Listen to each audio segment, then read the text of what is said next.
ओम नमः शिवाय। जय महाकाल। हर हर महादेव।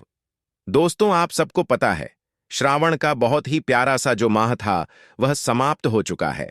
अब आ गया है भादों का माह।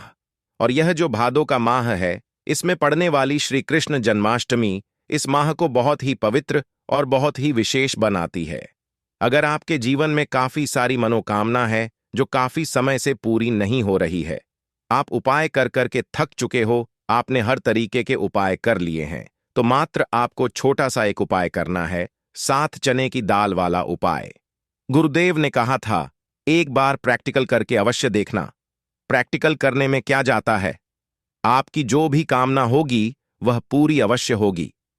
पूज्य गुरु जी की कथा से सुन करके और समझ करके पूरे उपाय को बड़े ही विस्तार से बताऊंगा। परंतु उससे पहले आप सबसे एक छोटी सी रिक्वेस्ट करूंगा कि जो लोग हमारे चैनल पर पहली बार आए हैं, तो चैनल वास्तु सफर को सब्सक्राइब अवश्य कीजिएगा और वीडियो को लाइक करके महादेव जी का कोई सा भी प्यारा नाम कमेंट बॉक्स में लिखना मत भूलिए।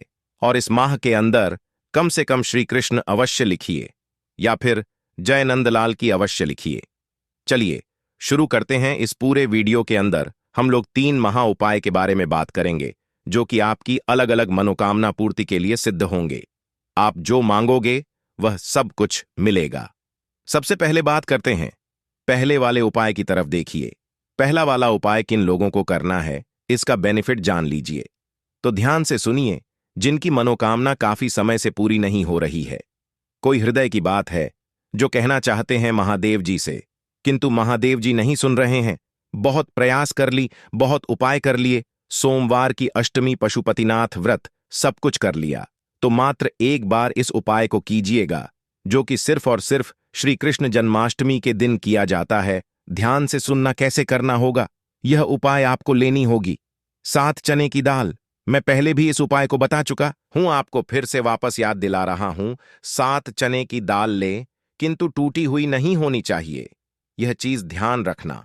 और इन 7 चने की दाल को लेकर के आपको पहुंचना होगा बद्री का आश्रम। गुरुदेव ने जो कथा में बताया था वह बताया था आश्रम के बारे में, किंतु अगर आप यहां पर ना जा सको तो गुरुदेव ने उसका भी एक हल बताया था, उसका भी एक तरीका बताया कि आपको किस तरीके से करना है। अगर आप नहीं पहुंच पाते हो तो आपके आसपास जो भी भगवान विष्णु जी के स्वरूप का मंदिर हो, चाहे वह सत्यनारायण जी का मंदिर हो, चाहे वह राधा कृष्णा जी का मंदिर हो, जो भी भगवान विष्णु जी के स्वरूप का मंदिर हो, हरिनारायण जी का मंदिर हो ना, वहां पर आप इन 7 चने की दाल को लेकर के पहुंच जाना। अब किस दिन जाओगे यह मैंने आपको बात बता दी। कृष्ण को लेकर के ध्यान से सुनना। दाहिने हाथ में 7 चने की दाल को लेकर के आपको इस मंदिर की, जो जिस भी मंदिर में आप जा रहे हो भगवान विष्णु के हैं, उस मंदिर की परिक्रमा करनी है। किंतु परिक्रमा करते वक्त आपको एक चीज ध्यान रखनी है। जब आप इस यहां से परिक्रमा करते हुए ऐसे करके मंदिर के पीछे की ओर जाएंगे, तो मंदिर के पीछे की ओर खड़े होकर के आपको 7 बार क्या बोलना है, ओम नमः शिवाय मंत्र का स्मरण करना है।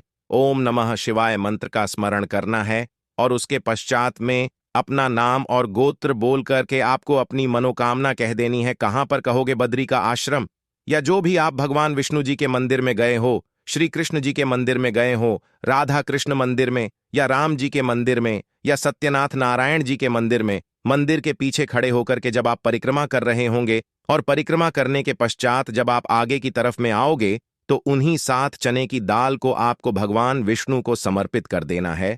राधा कृष्णा जी के मंदिर में आपको समर्पित कर देना है अपनी मनोकामना कहते हुए, और वापस से मुड़ करके और अपने घर की तरफ चले आ जाना है।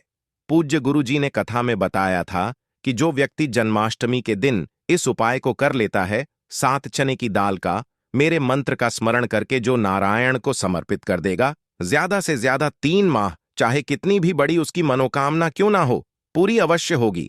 पूज्य गुरु जी ने बड़े जोर करके कथा में इस वाले उपाय को बताया था, तो अवश्य इस उपाय को कीजिएगा। बहुत ही सुंदर सा उपाय है और ऐसा मौका बार बार नहीं मिलेगा, तो इसीलिए कहूंगा अवश्य कीजिएगा। प्रैक्टिकल करने में क्या जाता है।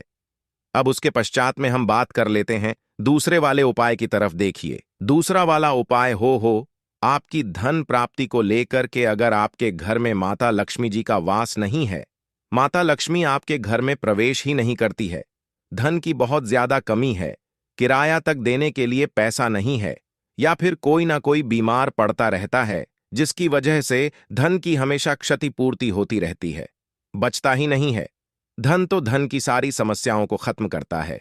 मात्र यह छोटा सा उपाय है, आपको करना होगा यह जन्माष्टमी के दिन।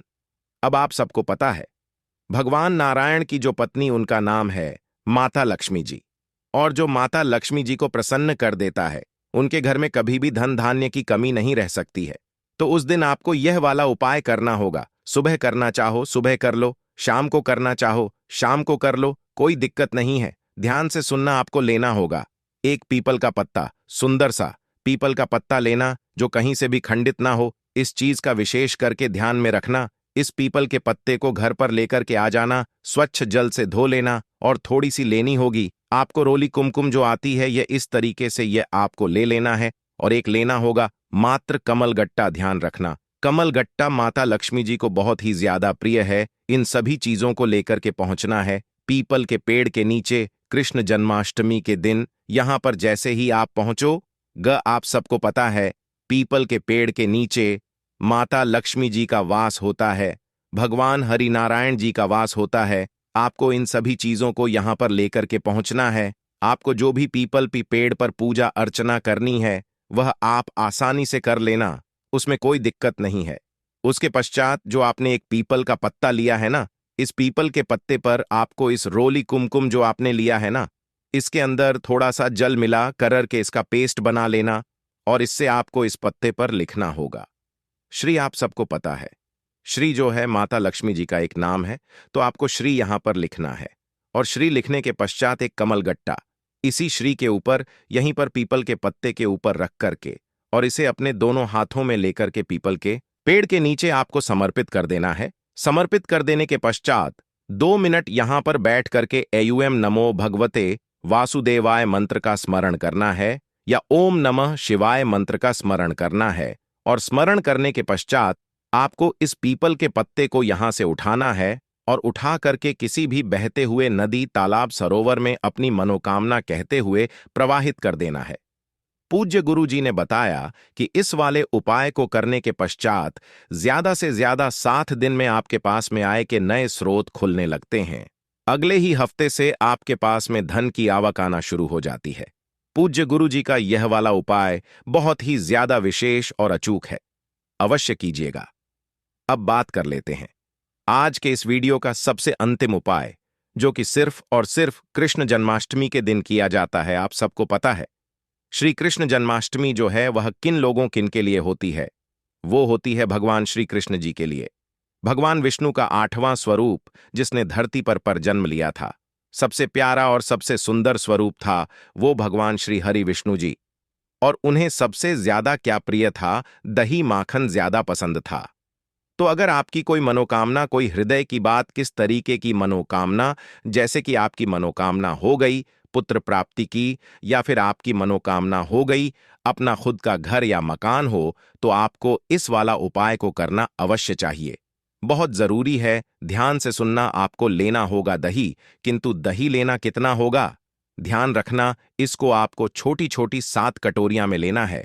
किंतु अगर आपके पास में कटोरियां नहीं है तो आप क्या करना, जो दोने आते हैं कागज वाले, वो कागज वाले ने ले लेना। 7 दोने लेकर सभी के अंदर थोड़ा थोड़ा सा 2-2 चम्मच दही, ज्यादा दही नहीं भरना, 2-2 चम्मच। और इन सभी 7 कटोरियां का जो तुलसी मैया के पास में जो जाओगे आप, तो वहां पर आपको पत्ते मिलेंगे, तुलसी के पत्ते। तो सभी कटोरियां में एक एक तुलसी का पत्ता वो डाल देना, ठीक है?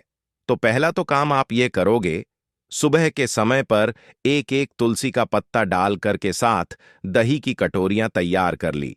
अब जो आप कड़वा जानते हो, एक तरीके से एक मिट्टी का छोटा सा पात्र आता है, इसे पूरा का पूरा भरना। अपने मक्खन से मार्केट से मिल जाए तो मार्केट से मक्खन अवश्य लेकर के आना। भगवान विष्णु को और साथ ही साथ कान्हा जी को बहुत ही ज्यादा पसंद है।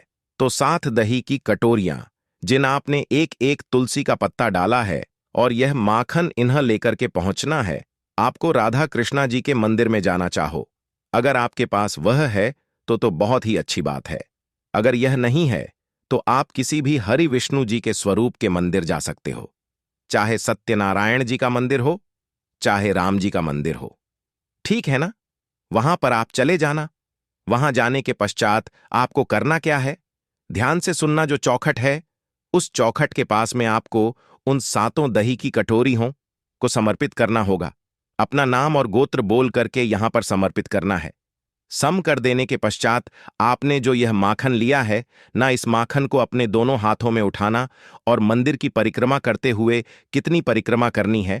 आपको 7 परिक्रमा करनी है और 7 परिक्रमा करते वक्त में आपको एक मंत्र का स्मरण करना है। ओम नमो भगवते वासुदेवाय नमः। ऐसा मंत्र का स्मरण करते 7 परिक्रमा पूरी करने के पश्चात उस माखन को भगवान विष्णु जी के जो स्वरूप है राधा कृष्णा जी के मंदिर में आपको समर्पित कर देना है। अपनी मनोकामना कहते हुए गुरुदेव ने बताया था कि जो भी व्यक्ति श्री कृष्ण जन्माष्टमी के दिन माखन का भोग सबके प्रिय कान्हा जी को लगा देता है, ना तो उसके जीवन को ऐसा मक्खन जैसा वह कर देते हैं कि उनके जीवन में कभी कोई बड़ी परेशानी नहीं आ सकती। बड़ी से बड़ी बीमारी, बड़े से बड़े रोग समाप्त हो जाएंगे। उस व्यक्ति के और उसकी सारी मनोकामनाएं पूज्य गुरुजी ने जैसा अपनी कथाओं में बताया, वैसा आसान भाषा में आपको बताने का संपूर्ण प्रयास किया। आशा है कि आज की इस प्रस्तुति में बताई गई जानकारी आपको अच्छे से समझ आ गई होगी। वीडियो अच्छा लगा हो तो एक लाइक अवश्य कर दें। धन्यवाद वीडियो के अंत तक बने रहने के लिए।